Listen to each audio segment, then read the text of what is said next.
Bonjour à tous, c'est Claire, bienvenue dans cette vidéo où je vais vous présenter rapidement le grand tarot universel qui a été réalisé par Bruno de Nice.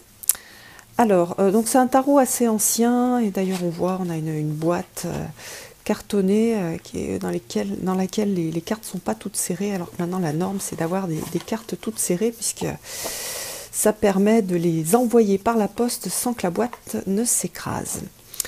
Alors, donc, ce tarot, il est fourni avec un petit livret, vraiment tout petit, dans lequel on a une toute petite introduction et puis tout de suite les interprétations des arcanes majeures uniquement, interprétation sens positive, sens négatif.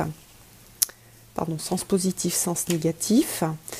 Il y a des petites idées de tirage, voilà, pour, contre, avec des exemples, ça c'est bien. Voilà, puis on a rien du tout sur les mineurs. Alors, donc Bruno de Nice, je crois que c'est quelqu'un qui fait aussi des formations. Je ne sais pas s'il en fait encore, mais bon, voilà, c'est quelqu'un qui avait créé son jeu et qui, en parallèle, vendait des formations.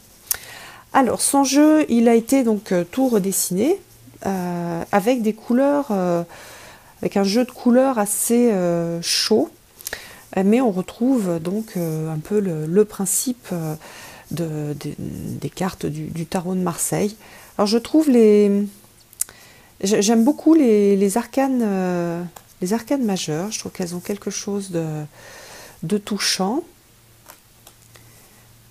Et puis elles sont très colorées, très, on dit vibrantes aussi. Voilà, on a l'amoureux classique.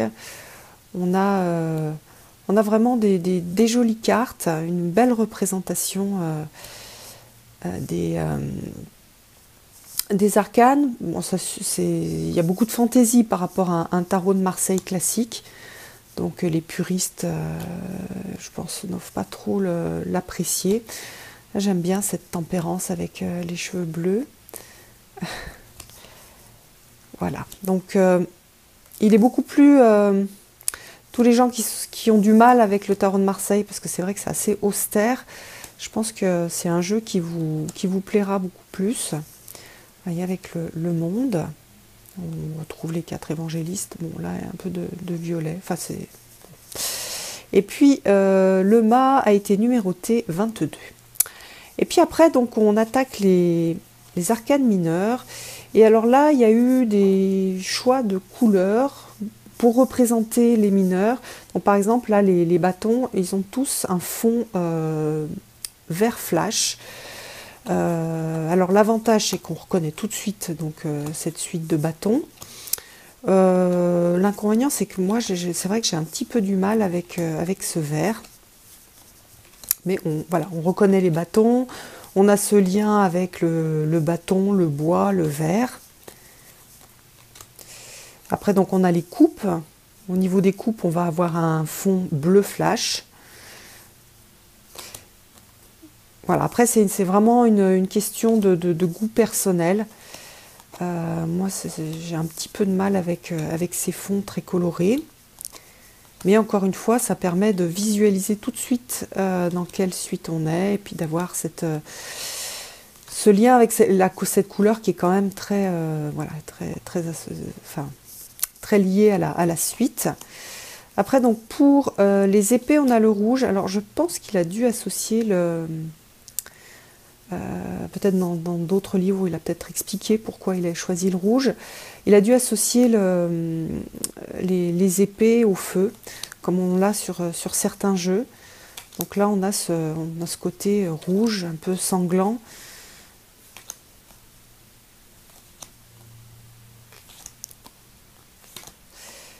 Voilà, je vous les montre toutes, parce que si c'est un tarot qui vous intéresse, c'est intéressant de voir un peu comment sont composées les cartes.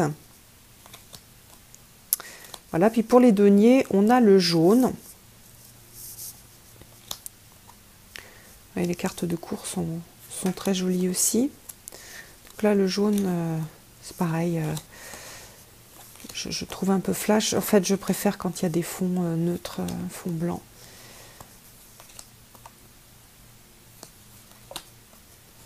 mais ça fait des jolies cartes et ça fait en fait un jeu beaucoup moins austère qu'un tarot classique de Marseille, comme par exemple celui de Jodorowsky, qui est le tarot de Marseille que j'utilise et avec lequel j'ai débuté. Donc voilà, je suis contente de vous avoir présenté ce jeu-là parce que j'ai pas vu beaucoup de reviews. Puis il y a peu de reviews sur les tarots de Marseille. Et quand on est français, on a plus une culture de Marseille. Donc je trouve que c'est intéressant d'avoir un peu quelques reviews de tarots plus avec des mineurs qui ne sont pas illustrés. Voilà, on est plus dans des traditions qu'on a l'habitude de voir. J'espère que cette vidéo vous aura intéressé. Je vous donne rendez-vous pour une prochaine vidéo. Bye bye!